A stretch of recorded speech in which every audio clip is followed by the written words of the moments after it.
Are you ready?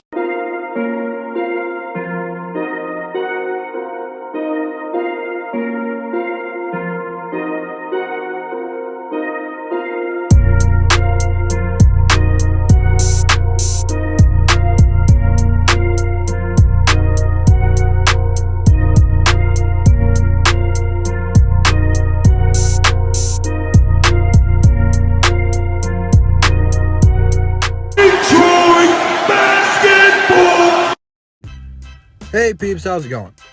I wish I had a better topic to talk about today. Well, depending on your point of view, it might be. But before we hop into a little bit of plugging first, tomorrow Above the Rim is back on my channel at 1 p.m. Do not miss it. We got a lot of stuff to talk about. We're going to be talking more than just the Pistons. We got a special guest coming on. I'm glad he's going to be part of the show. And it's going to be a fun one. So come back tomorrow here at 1 p.m. Without further ado, I want to get some of you guys more involved. A lot of you guys want to come on the show. I'm going to try to get all you guys on there who want to be on there.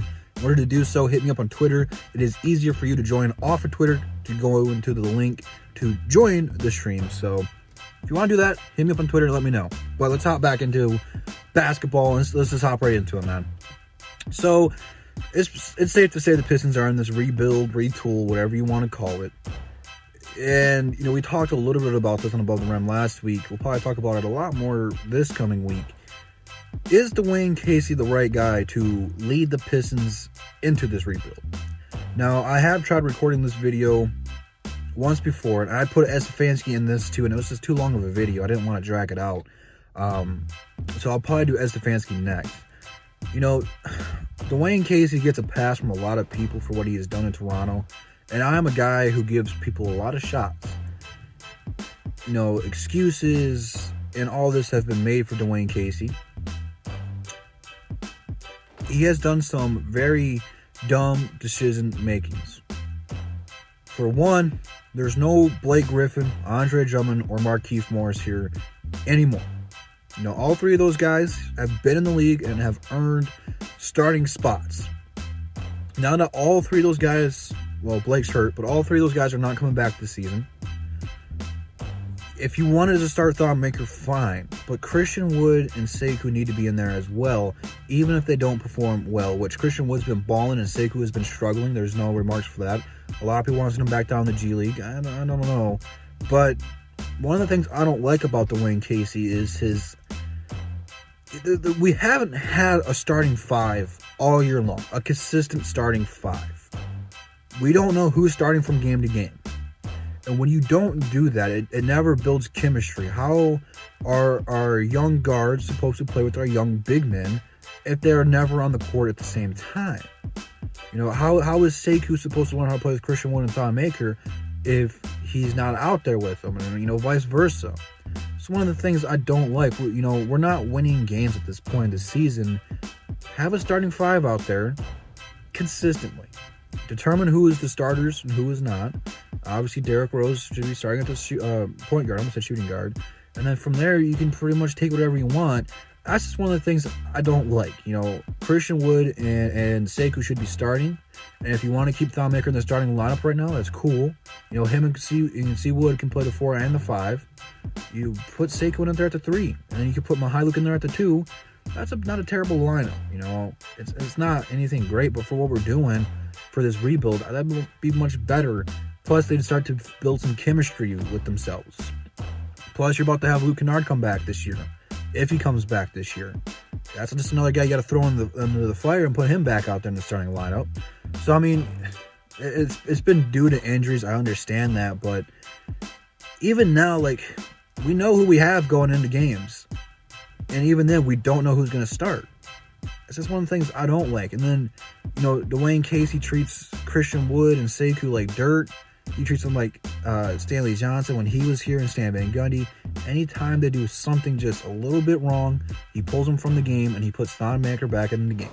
I don't have a problem with Thon playing. We don't have much big men playing anymore. It is what it is, but at this point in the season, I get you're trying to correct the little things, but when you call a timeout, go to that player and tell them, hey, that's not what I want you to be doing, or hey, that was a dumb shot, don't do it again. Don't yank him out of the game. It's a bad message. You know, I don't like that. Let these guys go out there and learn. Let them get some experience from underneath them. When you pull him from a game, you don't start him. To me, and to most of you who actually watch basketball, it doesn't show that coach has confidence in his players. When you say you don't want to start Christian Wood because he's not ready to guard Giannis, you don't have any confidence in that player. Nobody in the league is ready to guard Giannis. Nobody. There's a reason he's an MVP. There's a reason Milwaukee's already clinched a playoff spot. Nobody can guard Giannis alone. It's a team effort. You look at Toronto when they had to go against him. It wasn't just Kawhi, and it helps having a player like Kawhi, but all 5 guys on defense helped defensively. It's how they were able to beat the Warriors, even without Kevin Durant, even without Klay Thompson. They played team defense. Nick Nurse is a better coach than Dwane Casey. Starting this thing off, a lot of people, including myself, thought Dwane Casey was better than Nick Nurse. He's coming off of coaching of the year. You have to look, why was he fired? You don't hear a coach of the year candidate get fired every year. It's his substitution making. It's his ability to put people in the right spot. We gave him credit for developing Siakam. Siakam didn't play a whole lot under Dwane Casey. We give him credit for Van Vliet. Van Vliet didn't play a whole lot under Casey. Now, they had guys like Powell and I just bought the other guy's name out, but they had some good guards come up and be solid outside of DeRozan and Lowry. But outside of those two, how much of that was really Dwane Casey? And I'm not saying Dwane Casey's a bad guy to have, because there are certainly some worse coaches in the league. But if we're serious, I just don't think Dwane Casey's going to be a guy who is going to bring a championship back to Detroit. I think he'll be a guy who can get this team turned around. Because, even if he wasn't the guy who developed the talent in Toronto, he is part of the reason they got those guys in the draft. Get the talent here. Get the guys you want.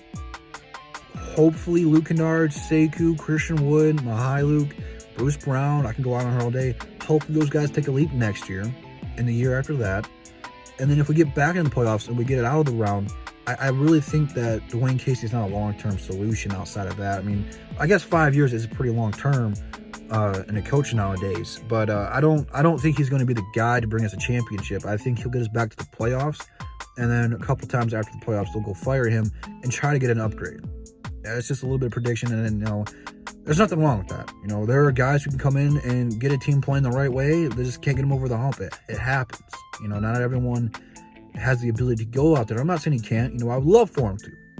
I just don't know what our sense of direction is right now. And it's tough to, before you harp on me, it's tough to determine what our direction is right now because we just started this thing. So, in order to give Dwane Casey a fair shot, like I said, give him 2 years. After those 2 years, then we can really start judging him. Because then he'll be able to get the people that he wanted. The first year he was here, it was kind of like, oh, we got this team, get us to the playoffs. And that's kind of the model this year too.